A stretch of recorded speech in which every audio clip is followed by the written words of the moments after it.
It's 3 in the morning. Everything is still, maybe even peaceful, but you're wide awake, staring at the ceiling. You check the clock again. 3:01. You wonder, why do I keep waking up now? It's not a coincidence, and it's not your fault. Many older adults experience this. I've seen it in my uncle, my neighbor, and even my parents. What if this wake-up call was your body asking for attention? Let's find out together. If you're over 60 and waking up at 3 in the morning more often than not, you're not the only one. It's a pretty common pattern for older adults.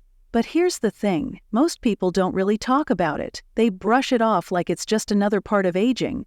But what if there's more to it? In this video, we're going to look at 5 meaningful reasons why this might be happening. We'll explore real-life stories, break down the body's signals, and help you see these wake-ups in a new light. It's not just about fixing sleep, it's about understanding what your body is trying to say and learning how to respond with care and curiosity. Waking up at 3 in the morning can feel like more than just poor sleep. It can feel personal, like your body is turning against you. Maybe you lie there staring at the ceiling, thinking, why does this keep happening? But here's something to consider. This might not be a problem at all. It could be your body's way of saying something's out of sync. I've seen this happen with my aunt. Once she stopped blaming herself and started listening to her body's patterns, her entire mindset changed. So tonight, instead of fighting it, let's pause and learn to understand the message behind that wake-up call. The first, reduced melatonin production. Let's start with something simple but really important, melatonin. It's the hormone your brain releases to help you fall asleep and stay asleep through the night. Think of it like a dimmer switch for your body. As it gets dark, your brain turns that switch on, gently guiding you into sleep. But as we get older, something changes. Our bodies naturally start making less melatonin, and that means the signal to stay asleep gets weaker, especially around 2 or 3 in the morning. Take Frank, for example.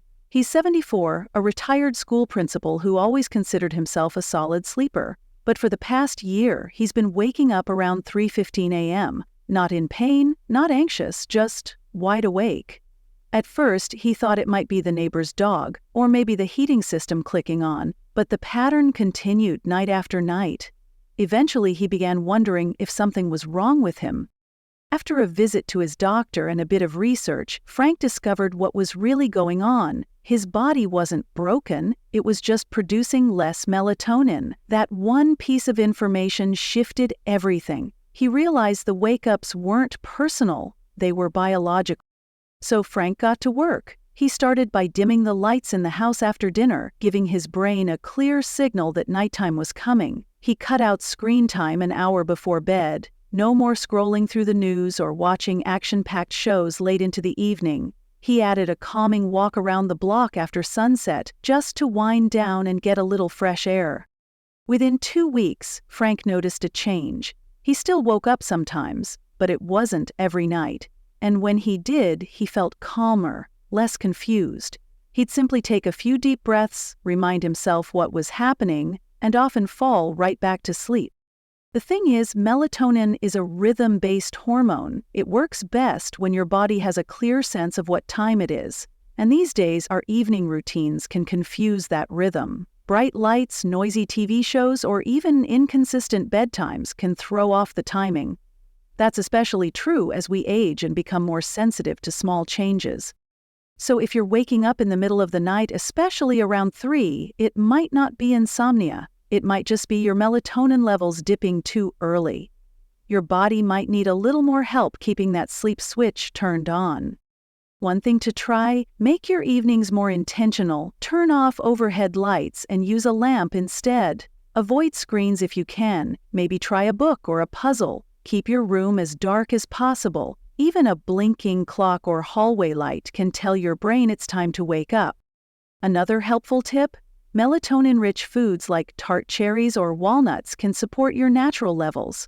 Some people also explore low-dose supplements, but it's always best to talk to a doctor before adding anything new. The bottom line is, your body changes, but those changes don't have to mean restless nights. With a few small shifts, you can work with your body's rhythm instead of against it, just like Frank did. So next time you find yourself staring at the ceiling at 3 a.m., try not to get frustrated. Take a breath. Remind yourself, this is just chemistry. And with a few thoughtful habits, you can gently guide your body back to deeper rest. The second, shifted sleep cycle. Let's talk about something that catches a lot of folks off guard: your sleep schedule shifting as you age. There's a name for it: advanced sleep phase. It sounds fancy, but it just means your body starts getting sleepy earlier in the evening and naturally wakes up earlier too. Your internal clock, also called your circadian rhythm, changes over time.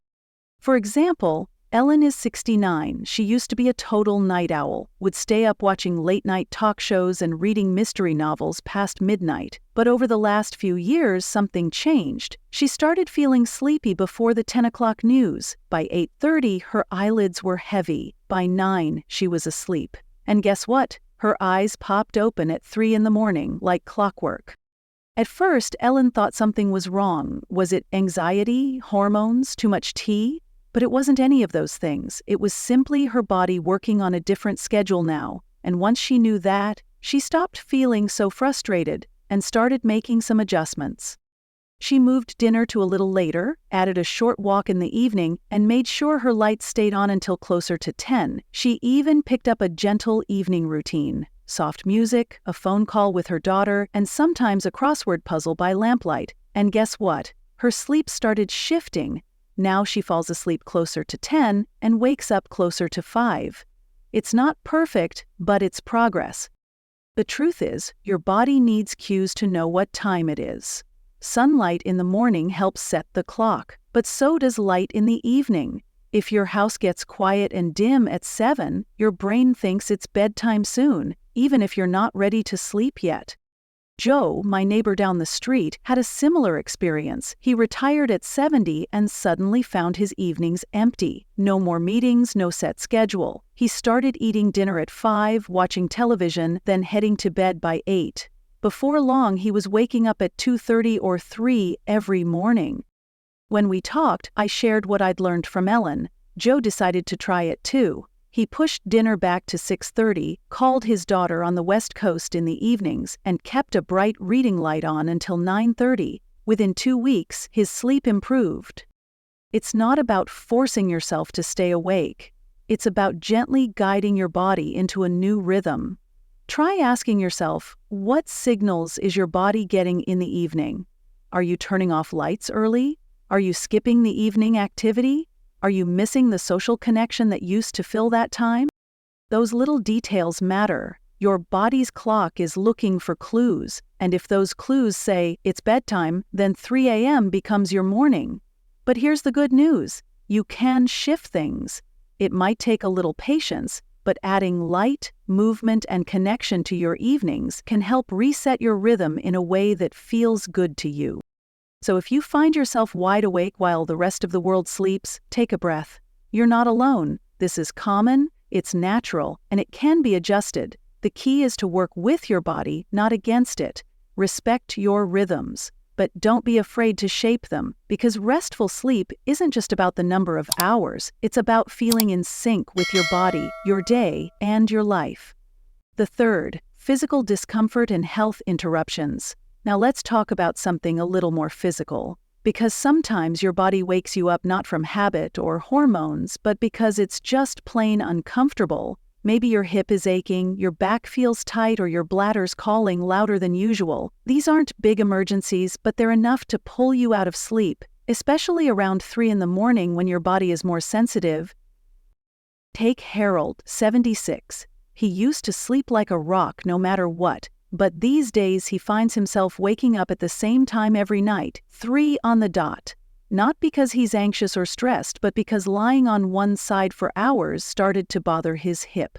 He also noticed he needed to pee more often. Turns out, it was a mix of arthritis and a water pill he took with dinner. After a chat with his doctor, Harold made a few small changes. He adjusted his medication schedule to earlier in the day and added a pillow between his knees at night. And just like that, the 3 a.m. wake-ups weren't as consistent. They didn't disappear completely, but he wasn't dreading bedtime anymore. That's the thing with aging. Our bodies are doing their best, but they need a little more care and a lot more listening. You might not have noticed that your joints are stiff until you've been in one position for hours. Or maybe your bedroom's a few degrees too warm and that's enough to wake you. There's also acid reflux. If you've had dinner a bit too late, or if you lie down right after eating, that little burning sensation can creep up around midnight. It doesn't have to be painful, it just has to be annoying enough to wake you. And then there's restless leg syndrome. Ever feel like your legs just won't settle down at night? Like there's an itch or twitch deep inside that you can't reach? It's more common than people think, and it can keep you from falling into deep sleep or jolt you awake in the middle of the night. Now let's talk about the bladder. It's a classic culprit. As we get older, the bladder holds less, and the urge to go becomes harder to ignore. For many people, that's the main reason they wake up. And once you're up and out of bed, even just for a quick trip to the bathroom, your body might decide, well, we're awake now. Marlene, 75, had this exact issue. She started waking up around 2:45 every night. At first, she chalked it up to aging. However, after tracking her sleep and fluids for a couple weeks, she realized her evening tea and blood pressure medication were contributing to the problem. Her doctor helped her adjust both, and the difference was night and day. If any of this sounds familiar, here's what you can do. First, track your patterns. Keep a notebook by the bed. When you wake up, jot down the time and what you're feeling. Sore back? Need to pee? Heartburn? Over time, you'll start seeing a pattern. Next, look at your bedtime routine. Are you eating late? Drinking a lot of fluids in the evening?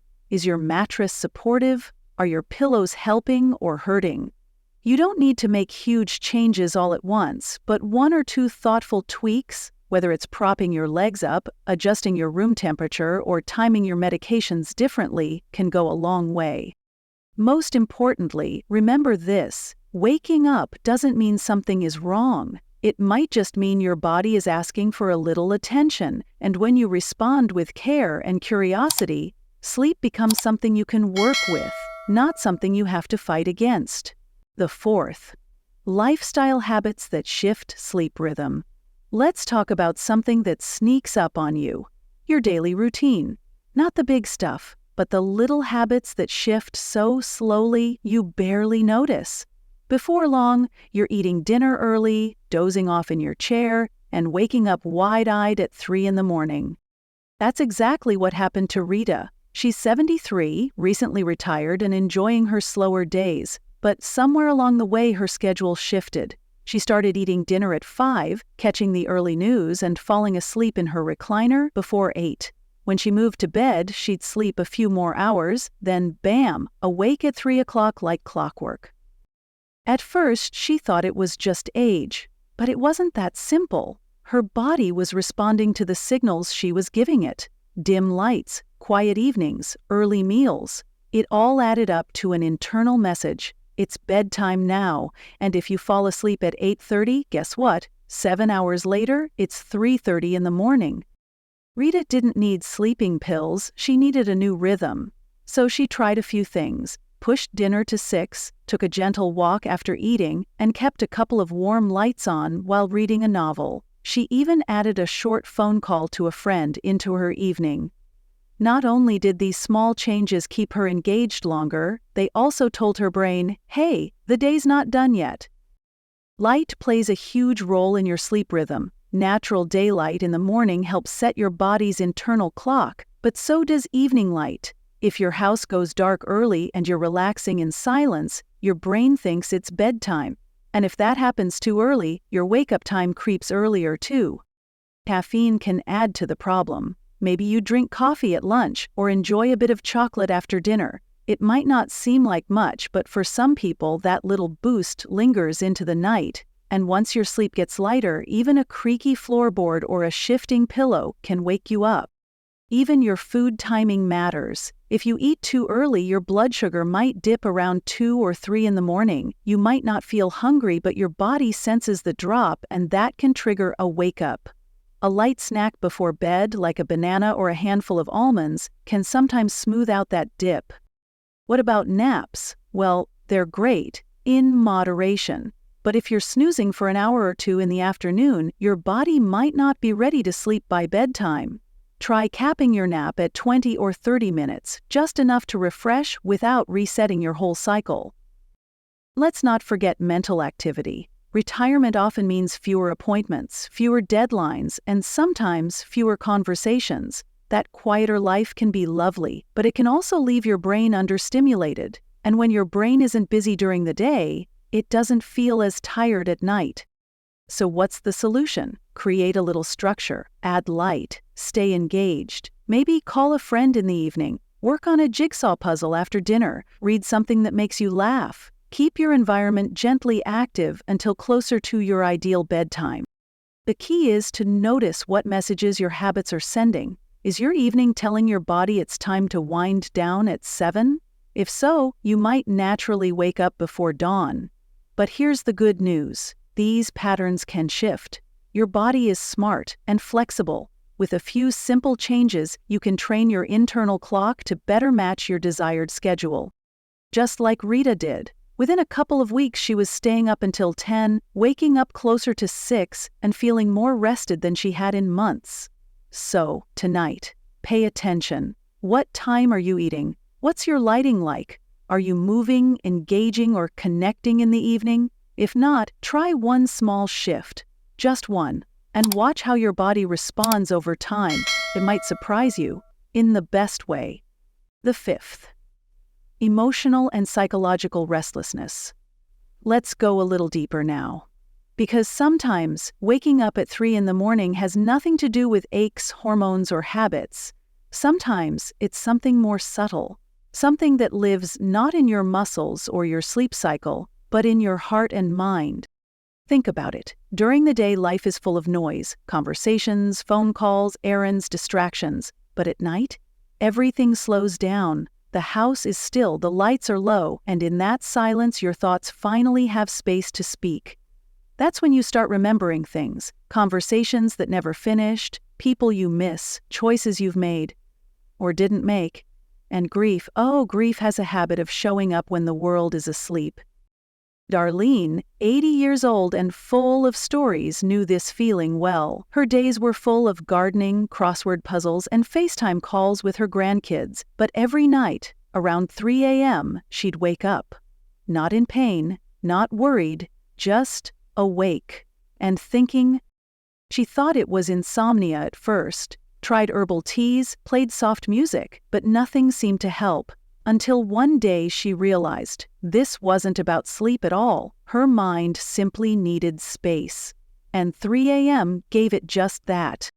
So she changed her approach. She placed a little notebook next to her bed. Nothing fancy, just a spot where she could write down whatever came to mind, a memory, a dream, a prayer. Some nights she lit a candle and listened to a soft radio station, not to fall asleep, but just to be with her thoughts. And slowly, those wake-ups stopped feeling like a burden. They became moments of gentle reflection. We often think rest means unconsciousness, that we must be asleep to be healing. But sometimes, rest looks like stillness, like quiet time to process the emotions we didn't have time to face during the day. Grief, loneliness, and even joy, yes, joy, can wake us. The mind doesn't always follow our schedule. It brings things forward when it feels ready. And those early hours, they're often when we're most open to receiving. Take Henry, a widower in his late 70s. He told me how he'd wake up each morning at 2:45 thinking about his wife. At first it hurt, but over time he realized he was remembering her on purpose, that his mind was visiting her not to cause pain but to reconnect. He began keeping a photo of her on his nightstand. When he woke up, he'd smile, talk to her for a minute, then fall back asleep with ease. These moments are not problems, they're messages. Signals that your emotional life is alive and present, even at 3 in the morning. So what can you do if this sounds familiar? First, don't resist it. That doesn't mean you have to get out of bed and start your day, but maybe allow the moment. Take a breath. Notice what's on your mind. Second, give those thoughts somewhere to land. A journal, a letter you never send, a gratitude list. Even just saying out loud, "I hear you," can be powerful. And third, Build a small nighttime ritual, something that tells your heart you're safe, you're supported. Maybe it's a favorite scent, a calming song, or a bedtime prayer. The older we get, the more memories we carry, and those memories don't always stay tucked away. They surface when there's space, and nighttime gives us that space. So the next time you find yourself awake at 3 a.m., remember this. You're not broken, you're reflective, you're remembering. You're still growing, still healing, still listening, and maybe that too is part of the rest. So let's pause here. Just take a breath with me for a moment. We've walked through a lot together. Melatonin levels, body clocks, discomfort, lifestyle habits, and emotions. It's a lot, right? But what does it all mean? Waking up at 3 in the morning isn't a failure. It's not a sign that something is wrong with you. It might be one of the most honest signals your body and mind can give. It's saying, hey, something's shifting. Pay attention. Maybe it's your body asking for a little more care. Maybe your routine has drifted and needs a nudge. Or maybe your heart just needs to be heard. Whatever it is, that moment of waking, it's not random, and it's not just you. I've seen it with my own family. My aunt started stretching before bed and finally stopped waking up with stiff joints. My friend Joe added 10 minutes of sunlight in the morning and adjusted his bedtime by an hour. And Darlene, who used to dread the stillness of night, now sees it as sacred time. When we understand what our bodies are doing, when we stop blaming ourselves, we begin to respond differently. We make thoughtful changes. We act with kindness instead of frustration. You change the way you light your room. You move your body more during the day. You reach out to a friend in the evening. You create space for stillness without fear. And that's where healing happens. That's where real rest begins, not in perfection but in awareness. In the small, quiet decision to listen instead of resist. Because you're not just getting older. You're learning. You're adapting. You're growing into a new rhythm. And that, my friend, is something worth honoring. Let's bring it all together. If you wake up at 3 in the morning, you're not alone. And you're not broken. You might be going through something your body or heart is trying to process. And maybe, just maybe, it's not a problem. It's an invitation to check in. Ask yourself, what's going on inside me right now? Maybe you need to stretch more before bed. Maybe your heart wants to write something down, or maybe your routine could use a gentle shift. Every small thing you've heard today, from light changes to evening walks to emotional check-ins, they're all tools. Tools to help you respond instead of react, to care instead of criticize. Because good rest isn't just about staying asleep, it's about feeling safe and understood in the stillness. So the next time you wake up in that early quiet, remember, you have options, you have support, and you're learning how to sleep with more intention and more compassion. Now, I'd love to hear from you. Did something in this video strike a chord with you? Maybe it was Frank's story about melatonin or Darlene's midnight journaling. Whatever it was, leave a comment below and share one small change you plan to try tonight. If this helped you in any way, please give it a like, subscribe, and turn on notifications. And hey, if you know someone else who's up at 3 a.m., send this their way. We're in this together.